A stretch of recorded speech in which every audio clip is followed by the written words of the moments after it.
नमस्कार, मैं हूं राजमोहन तिवारी और आप जुड़ चुके हैं लाइव बिहार के साथ। बिहार में स्थानीय निकाय कोटे के 24 सीटों पर एमएलसी के चुनाव होने वाले हैं। हालांकि अभी अधिसूचना जारी नहीं हुई है, लेकिन प्रत्याशियों के द्वारा राजनीतिक दलों में अपनी अपनी दावेदारी पेश की जा रही है कि कौन कहां से चुनाव लड़ना चाहता है। लंबी लंबी सूचियां सभी राजनीतिक दलों के पास पहुंची हैं उम्मीदवारों की। आरजेडी के पास भी लंबी सूची पहुंची है और इस बार बात हम पटना की करने वाले हैं कि पटना से आरजेडी का उम्मीदवार कौन हो सकता है। देखिए, इस बार दो बाहुबली आमने सामने आ गए हैं। कौन दो बाहुबली हैं, इस पर बात करेंगे। हमारे सहयोगी अक्षय आनंद हमारे साथ है। क्या कुछ खबर है पटना के इस एमएलसी चुनाव को? अधिसूचना देखिए कभी भी जारी हो सकती है। इलेक्शन कमीशन ने लगभग तैयारियां पूरी कर ली हैं। एक बार पिछले का डेटा एनालिसिस कंप्लीट हो जाए तब इस 24 एमएलसी सीटों पर जो चुनाव होने हैं, सारे स्थानीय निकाय की सीटें हैं, इन पर भी ऐलान हो जाएगा। पटना का जो सीट है स्थानीय निकाय का, बहुत ज़्यादा चर्चा में है, हॉट सीट बन गया है। आपने कहा दो बाहुबली दावेदारी ठोक रहे हैं, वो दो बाहुबली हैं रितलाल यादव और अनंत सिंह। और दोनों की दावेदारी जो है उसके पीछे का एक बैकग्राउंड भी है। रितलाल यादव 2015 में जेल से निर्दलीय लड़े, स्थानीय निकाय का चुनाव एमएलसी का लड़े, जीत गए, तो इस नाते उनकी दावेदारी है। अनंत सिंह के बड़े भाई दिलीप सिंह पटना स्थानीय निकाय से लड़ते रहे और 2002 में दो में जब चुनाव लड़े तो जीते भी और एमएलसी रहे, पटना में आवास रहा। उस वक्त ही दिलीप सिंह के जो भी चाहने वाले प्रेमी लोग अभी पटना में आपको मिलेंगे, वो उसी दौर के हैं। उसी दौर में दिलीप सिंह को पटना में पहचान मिली, बड़े पत्रकार हो, नेता हो, सब दिलीप सिंह से रूबरू उसी दौर में हुए। हालांकि आकस्मिक उनका निधन हुआ, जो भी हुआ वो एक अलग चर्चा का विषय है। लेकिन उसके बाद से जब अनंत सिंह मोकामा से उनका उदय शुरू होता है और उसके बाद पटना, चाहे शिक्षक स्नातक क्षेत्र की बात करें या स्थानीय निकाय की बात करें, जब अनंत सिंह जदयू का हिस्सा थे तब भी उनकी भूमिका जो है वो मगध के क्षेत्र में तो रहती है, इसीलिए उन्हें मगध का डॉन भी कहा गया है और पटना भी उस मगध का हिस्सा है। रितलाल यादव पे पहले आते हैं। रितलाल यादव के भाई पिंकू यादव इस बार के चुनाव में उनके साथ साथ खूब दिखे भी। हम लोग से मैनेजमेंट भी वही करते रहते थे, फ़ोन पे बातचीत वगैरह। और रितलाल अपने भाई को, टिंकू यादव को, पिछली बार चुनाव लड़वा भी चुके हैं। 2015 में जब स्थानीय निकाय पटना के चुनाव हुए तो वो जेल में रहते हुए जीत गए। देखिए, दबदबा तो था ही। कोतमा के मुखिया बने थे तब उनके करियर का शुरुआत हुआ। उनके पिता वहाँ के मुखिया रह चुके थे, उनको मुखिया जी कहा भी जाता है आज भी। लालू यादव ने एक मंच पर उनका पैर भी छू दिया था जब बहुत विवाद हुआ कि अपराधी के पिता का पैर छू रहे हैं। हालांकि अपराध तो अभी कोर्ट में है, सिद्ध नहीं हुआ है। रितलाल भी कहते हैं कि जिस दिन सिद्ध हो जाएगा उस दिन से हमको अपराधी बोलना शुरू करिएगा। लेकिन उनके खौफ या उनके दबदबा का आकलन रेलवे के टेंडर जिस तरह से वो मैनेज करते हैं उसी से हो जाता है। और यह बात अब कोर्ट में साबित करेंगे जो जिनको दिक्कत होगा इससे वो। लेकिन रेलवे के टेंडरों में रितलाल का दबदबा है, यह बात किसी से छुपी हुई नहीं थी। कोतमा से मुखिया थे रितलाल यादव। उसके बाद 2010 में चुनाव भी लड़े। 2010 में हमको लगता है कि बहुत अच्छा प्रदर्शन नहीं हुआ, निर्दलीय लड़े। हाँ, राजद तब उनको अपना कैंडिडेट नहीं बनाया था, निर्दलीय लड़े, बहुत अच्छा प्रदर्शन भी नहीं किए, जेल गए। उसके बाद 2015 में अपने भाई को लड़वाए, भाई भी ठीक ठाक वोट लेकर आए। हाँ, विधानसभा में तो लगभग 13,036 वोट, अगर मुझे सही याद है, तो टिंकू यादव लेकर आए थे।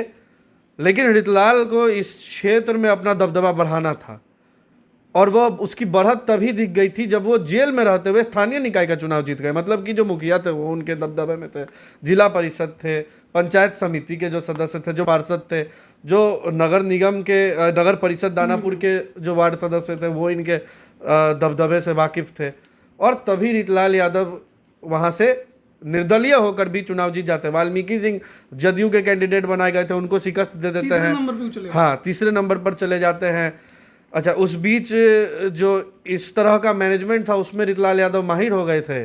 और तो तब मैंने भी जब उनका इंटरव्यू किया, कहा कि भैया आप तो खुद रहते हैं जेल में, कैसे काम हो पाएगा इस तरह से? तो कहे कि नहीं, देखिए हमारा जो मैनेजमेंट है, जो प्रतिनिधि हैं हमारे, वो बहुत सही काम करते हैं, उनसे हमारी अंडरस्टैंडिंग है। तो उसी तरह से जब विधानसभा में वो उतरे तो भी उनका मैनेजमेंट उसी लेवल पे चल रहा था। उन्होंने सब मुखिया, पंचायत और सबको कह दिया था कि देखिए तमीज से आप लोग काम करिए और तमीज से जो है वोट दिलवाइए। इंटरनल तो एक हम लोग को मैसेज पता भी चला कि जो विरोधी गुट का पंचायत था उसमें भी मैसेज पहुंचा दिया गया था कि रितलाल यादव देखिए, जाना चाहते हैं विधानसभा सदस्य होना चाहते हैं, आपको जहां दिक्कत होगी मदद होगा, खाली फुदकिएगा तनिक कम।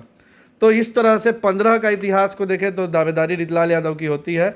पिंकू यादव का नाम चल रहा है, राजद के हर गुट में, कहें अनंत सिंह के भी गुट में यह चर्चा है कि रितलाल यादव ने पिंकू यादव के नाम की पेशकश की है। हालांकि संजय यादव जो तेजस्वी के सलाहकार हैं, उनके माध्यम से कोई पुष्टि नहीं है इस बात पे, ना ही तेजस्वी ने हमें इस बारे में कुछ बताया है। लेकिन जिस तरह से रितलाल मेहनत करते हैं, पार्टी के तेज प्रताप, तेजस्वी और अन्य लोगों के साथ रहते हैं, क्षेत्र में घूमना फिरना रखते हैं, सोशल मीडिया देख लीजिए उनका बवाल काटे हुआ है, यहाँ तक कि वह अपना फैलाव अब पूरे पाटलिपुत्रा लोकसभा क्षेत्र में भी फैला रहे हैं।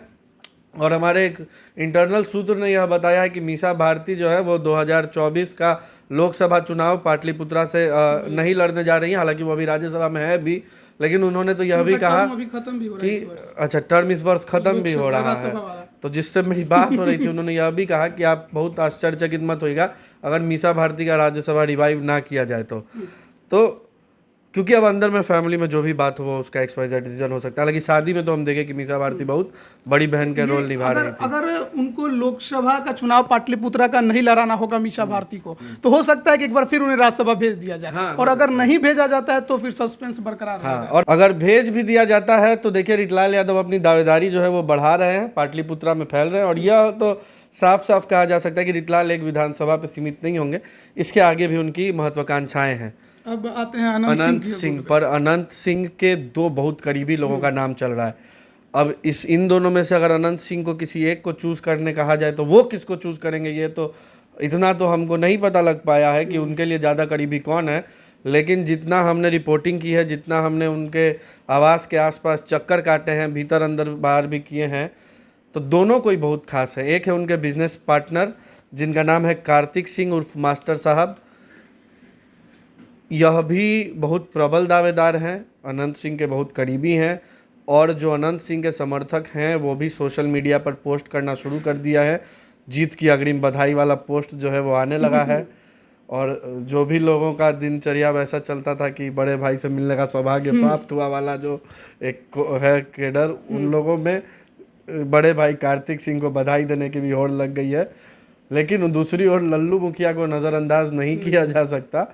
लल्लू मुखिया NTPC का लगभग मैनेजमेंट वही संभालते हैं और बहुत वफादार हैं, व्यवहार के बहुत कुशल हैं। उनकी बातचीत जनता दल यूनाइटेड में भी अच्छी है, भाजपा में भी अच्छी है, राजद में भी अच्छी है।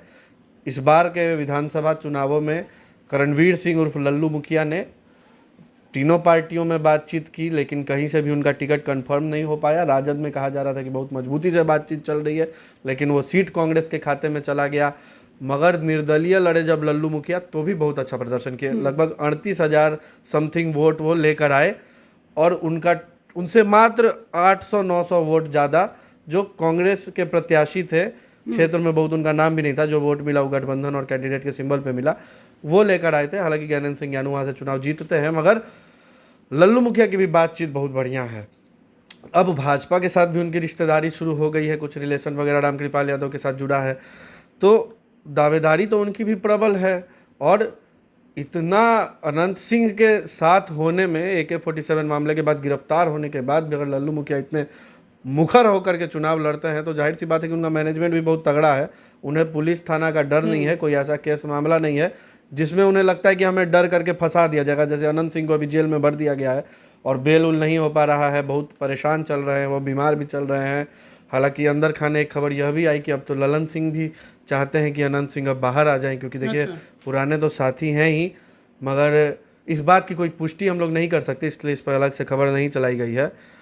मगर नीतीश कुमार ठन गए हैं कि अब अनंत सिंह अंदर रहेंगे और इस कारण से अब ललन सिंह के चाहने के बावजूद भी बाहर नहीं आ पड़े, क्योंकि पुरानी दोस्ती है, क्षेत्र एक है।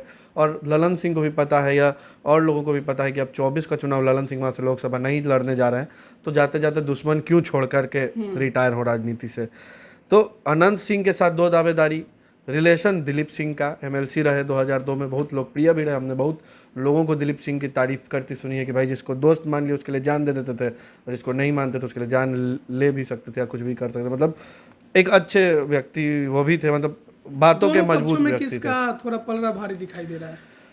अभी के हिसाब से देखिए पलहरा का तो आप नहीं कह पाएंगे, क्योंकि यादवों की पार्टी में एक भूमिहार है, और बिहार में रहकर अगर हमको इस बात को जाति से जोड़ना पड़ रहा है तो हमको कोई शर्म नहीं है इस बात से। हम पत्रकार हैं, मगर पत्रकार का यह भी काम है कि वो राजनीति को सही तरह से एनालाइज करे और सही रिजल्ट पेश करे। तो अनंत सिंह यादवों की पार्टी के भूमिहार हैं, और यादव भूमिहार का क्या रिश्ता रहा है बिहार के इतिहास में वो सब कोई जानता है। तो बात तो अनंत सिंह एंड टीम की रखी जानी चाहिए। बंटू सिंह प्रवक्ता भी बन गए हैं, तो अनंत सिंह के बात को ज़्यादा तवज्जो देना चाहिए। रितलाल यादव तो यादव ही हैं, पार्टी के ही हैं, और यादव मतलब कि लालू यादव का अपना ही आदमी। लेकिन अब देखिए फिर होगा कि ज़्यादा किसका, तो बात पार्टी के में तो हमको लगता है कि अनंत सिंह के बात को ज़्यादा तवज्जो देना चाहिए, यह मेरा निजी सोच है। लेकिन आप स्थानीय निकाय की बात करेंगे तो निर्दलीय उसको रितलाल यादव जीत कर आए हैं। वो तो ये भी कह सकते हैं कि आप मत दीजिए सिंबल, हम भाई को निर्दलीय लड़वा के जितवा देंगे। राजद को थोड़ा सा बेइज्जती का सामना करना पड़ सकता है। तो स्थानीय निकाय में रितलाल मजबूत है यहाँ पे अभी, और पार्टी की दावेदारी में अनंत मजबूत है। ऐसा सिर्फ मेरा एनालिसिस है, हर कोई अपनी राय प्रतिक्रिया देने के लिए स्वतंत्र है, कमेंट बॉक्स में बता भी सकता है। और वीडियो का ड्यूरेशन भी अब लंबा हो चला है, जितना कंटेंट था उतना कंटेंट ऑडियंस को 10-12 मिनट में दे दिया जाना चाहिए। बाकी एनालिसिस और सूत्र और हमारा फोन घुमाना इधर उधर चालू ही है, जो होगा। चलिए, बहुत कुछ अभी बिहार एमएलसी चुनाव को लेकर चल रहे हैं, खासकर प्रत्याशियों को चयन को लेकर कि आखिर कौन कहां से किस पार्टी का उम्मीदवार होगा। पटना में थोड़ी आरजेडी में माथापेची इसलिए है क्योंकि पिछला जो 2015 में एमएलसी का चुनाव हुआ था तो निर्दलीय रितलाल यादव जेल से चुनाव जीत गए थे, और वो भी भारी बहुमत से जीते थे। और उसके बाद वो 2020 के विधानसभा में विधायक बन गए तो सीट खाली हो गया। तो इस बार कहा जा रहा है कि वो चाहते हैं कि उनके भाई इस बार आरजेडी के तरफ से पटना एमएलसी का चुनाव लड़े। लेकिन वहीं अनंत सिंह के भी 2 चहेते इस बार चुनाव लड़ने की चाहत रखे हुए हैं। अब देखना होगा कि आरजेडी किसे उम्मीदवार बना रही है। आप बने रहिए लाइव बिहार के साथ, तमाम अपडेट हम आप तक लगातार पहुंचा रहे हैं। आप सभी का बहुत बहुत धन्यवाद। लाइव बिहार YouTube पर सब्सक्राइब और Facebook पर लाइक जरूर करें।